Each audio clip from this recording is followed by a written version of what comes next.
This is MacroVoices, the free weekly financial podcast targeting professional finance, high net worth individuals, family offices, and other sophisticated investors. MacroVoices is all about the brightest minds in the world of finance and macroeconomics telling it like it is, bullish or bearish, no holds barred. Now, here are your hosts, Eric Townsend and Patrick Ceresna.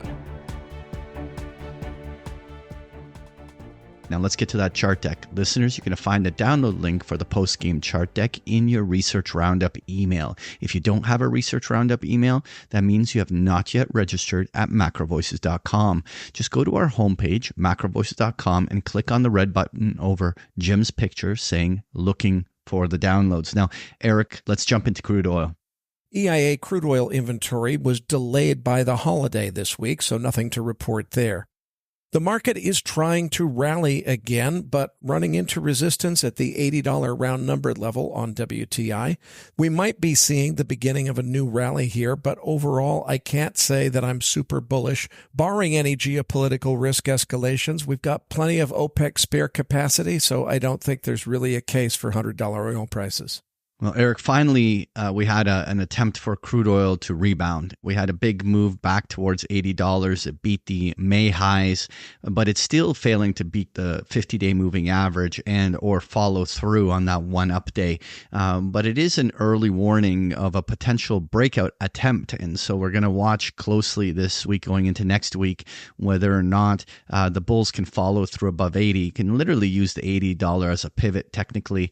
Any price action that remains decisively below 80 is a false start, and anything that consolidates north of $80 and starts to build on it could be the potential of the next leg of an uptrend that should send it back up toward its highs from April. So we'll be watching closely what happens there. Nonetheless, let's move on to the S&P 500. I want to get Nick involved in the conversation. Nick, let's just start off with the levels on the S&P. Yeah, Patrick. So right now, spot price on SPX is approximately 52.70. We have an implied move for the June 21st monthly OPEX of plus minus 120 points. Therefore, the upper implied move is 53.90 and the lower implied move is 51.50. Right now, we have key resistance around that all-time high area of 53.50 and key support at 52.50, just below where we are right now. I'm inclined to think we see perhaps a small move higher toward that 5,400 level, as I mentioned last week. But what we're seeing now is a lot of weakness overall, and NVIDIA is really carrying the market higher, which we'll discuss later on in Qs. Yeah, well, Nick, what's interesting is that we were last week talking about the fact that we were on a 3-week run on the upside where the market was up almost every single day. It was overdue for some sort of a pause and a mean reversion. The bigger question here, is this just going to be the typical sideways consolidation, maybe contains well above 5,200 and the market just absorbs it and then proceeds higher? Or is this going to be much more characteristic of a consolidation topping formation? Think of summer of last year where we spent 3 months just trading sideways.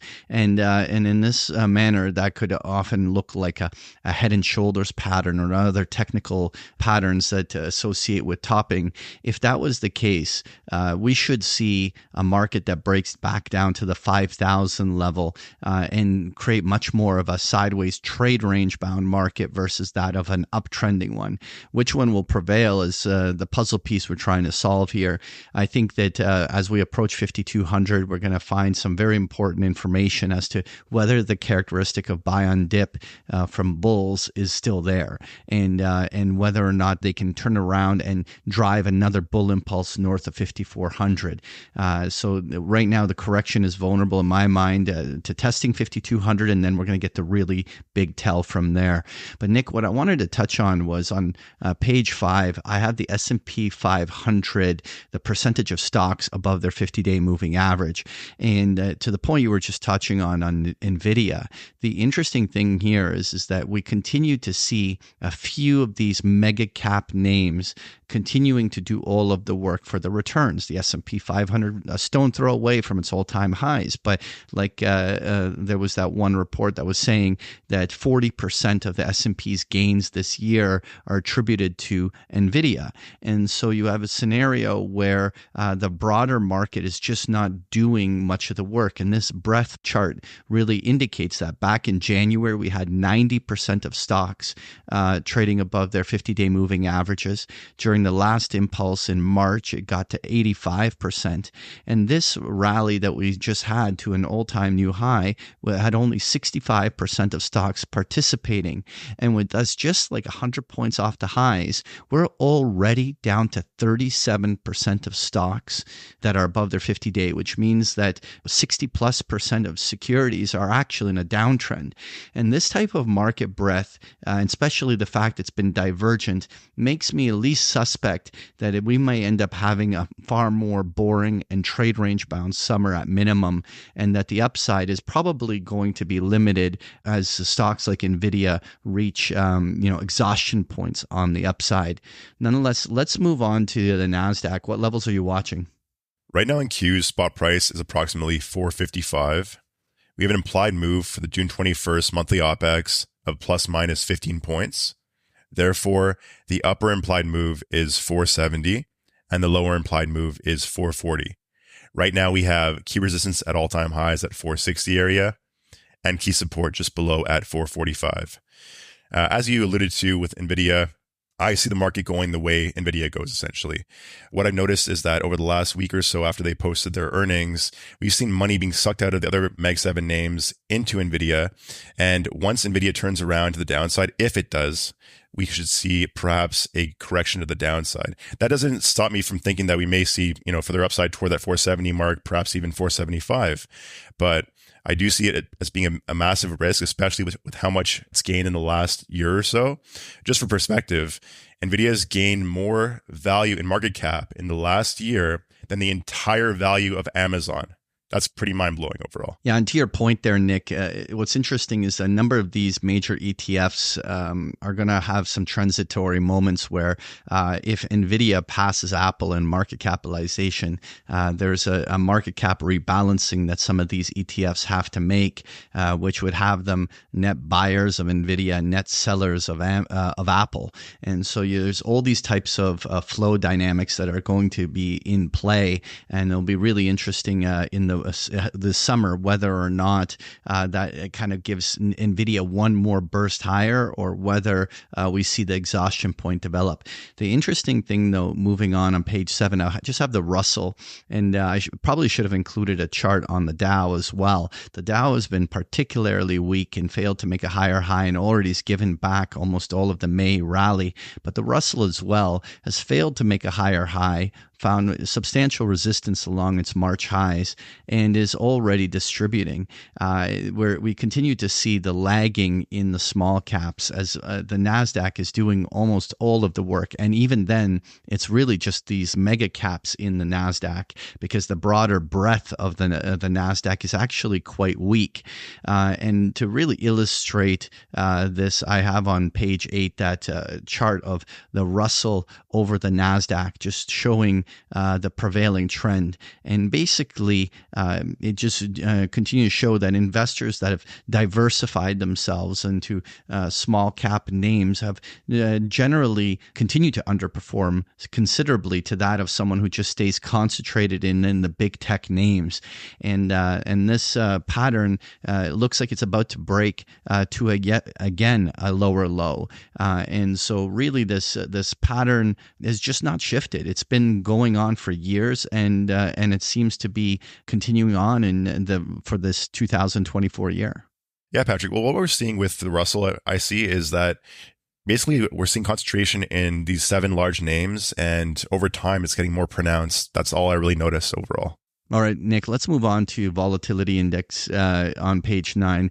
The volatility, we talked about in last week's show extensively, but we were down in the 11 handle on the VIX, but finally a little bit of a spike. But that's typical as the market rolls over a little bit, that vol gives a little spike as people are grabbing at hedges.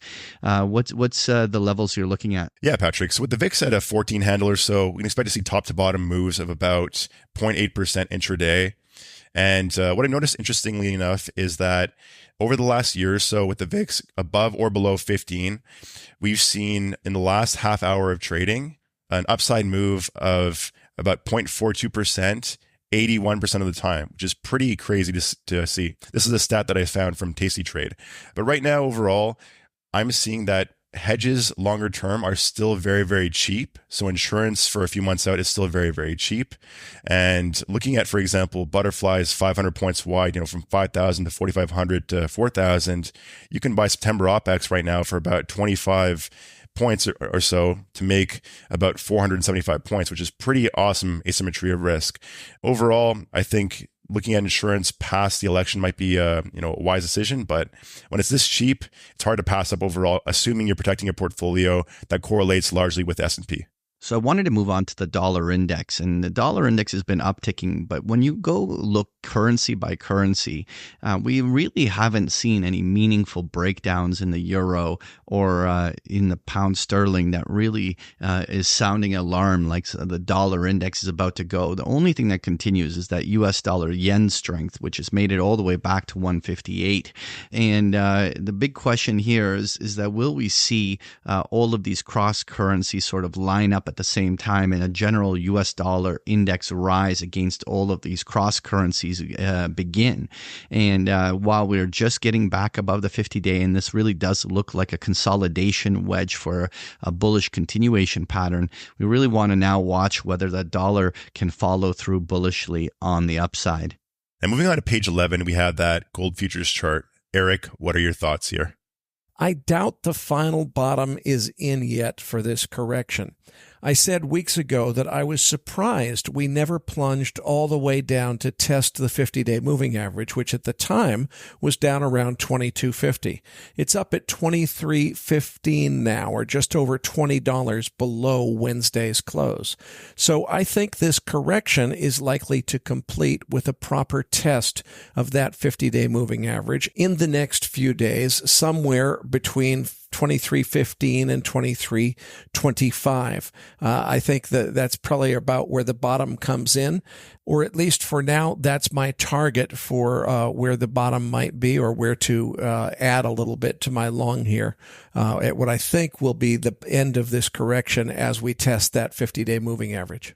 The primary trend continues to be intact. It's still above its 50-day. It's still making highs and higher lows. But the one thing I think about is gold had a great push. And very similar to the way uranium had a great push earlier this year. Ultimately, after a big advance, it is very typical for a market to consolidate and backfill it rising in this manner. And the bigger question for me is there right now the making of some sort of prolonged summer consolidation in gold? I wouldn't even interpret that in any way bearishly. Simply, things don't just perpetually go up. They spend time consolidating these moves. I'll be watching closely here the way that the bulls behave. Like, will the buy on dips be coming in? Can they progress the price action back to 2,400? The longer we stay muddled in this range where we've been for the last week, the more likely it is that maybe a trip down towards even as deep as 2,200 doesn't have to get that low, but towards the 2,200 handle would be wouldn't be out of line. And that would still keep me structurally bullish in going into the second half of the year. But I think on the short term, that big move is starting to make gold look a little bit heavy. What is particularly interesting and noteworthy is that silver has been running and remains actually very close to its highs. And it'll be interesting to see whether silver can diverge and continue to bull on its own, or whether gold and silver correlation will kick in. Now, moving on to page 12, I have a chart on copper, and copper seems to have put in a short-term high, and I feel that short-term high may become even more of a summer intermediate high. Largely, the sentiment couldn't have been more bullish on copper in the last couple weeks. Almost everyone was touting how bullish the future is for copper, which it's not that it isn't, but simply when investors are that enthusiastic, it usually means that some sort of buying exhaustion has played itself out. I wouldn't be surprised if copper pulls back all the way to $4.50. I think the bigger theme in general is that we may end up seeing that the entire summer period will thematically be almost all of these commodities and risk assets all mean reverting and consolidating. It might be a very, very quiet summer from a market price action perspective. Moving on to page 13, we have that uranium chart. Eric, I'm always interested in your thoughts here. Well, it looks like I was premature to call a breakout last week, but it still feels to me like this market wants to break higher. A few names like Denison Mines are in fact breaking out to new all-time highs, confirming that view. But we need to see some upside momentum in the spot price of uranium in order for the sector more broadly to break out to the upside, which I'm convinced it wants to do. And until we do, the rest of the miners are going to stay in a holding pattern. There's a nuclear fuel buyers conference next week that could be a catalyst for a move up to begin in the spot price. Let's see what happens. Yeah, Eric, to your point, like some of these uranium stocks continue to be very well accumulated, but the underlying spot uranium price simply is not responding yet. And I've been waiting for weeks to just see if it had a pulse, and there's no sign of movement on the U308. So it's not that it won't be bullish. It's just clearly at this stage in this kind of a doldrums consolidation, there could be short-term quick tests of some of the previous lows that were established over the last couple of weeks. But overall, I think the bigger bull thesis on uranium is intact. It's just a matter of when will the bulls re-engage the next leg of this market rally higher. Folks, if you enjoy Patrick's chart decks, you can get them every single day of the week with a free trial of Big Picture Trading. The details are on the last pages of the slide deck, or just go to bigpicturetrading.com.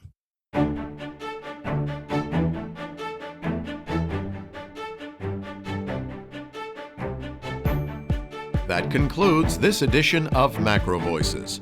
Be sure to tune in each week to hear feature interviews with the brightest minds in finance and macroeconomics.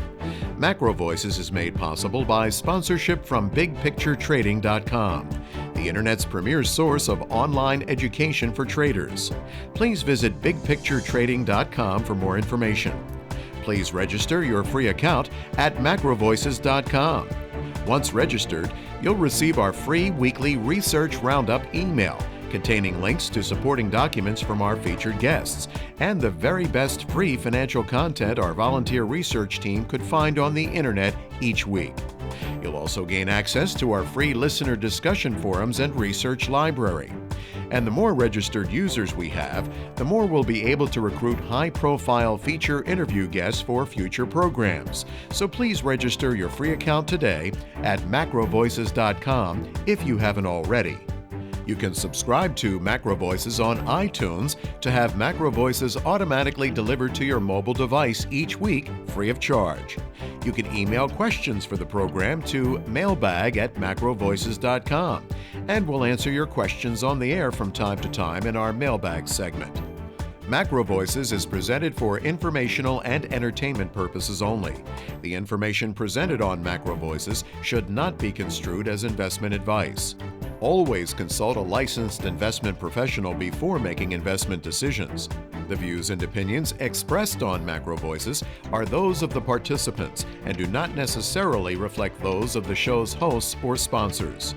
MacroVoices, its producers, sponsors, and hosts Eric Townsend and Patrick Ceresna shall not be liable for losses resulting from investment decisions based on information or viewpoints presented on MacroVoices. MacroVoices is made possible by sponsorship from BigPictureTrading.com and by funding from Fourth Turning Capital Management, LLC. For more information, visit MacroVoices.com.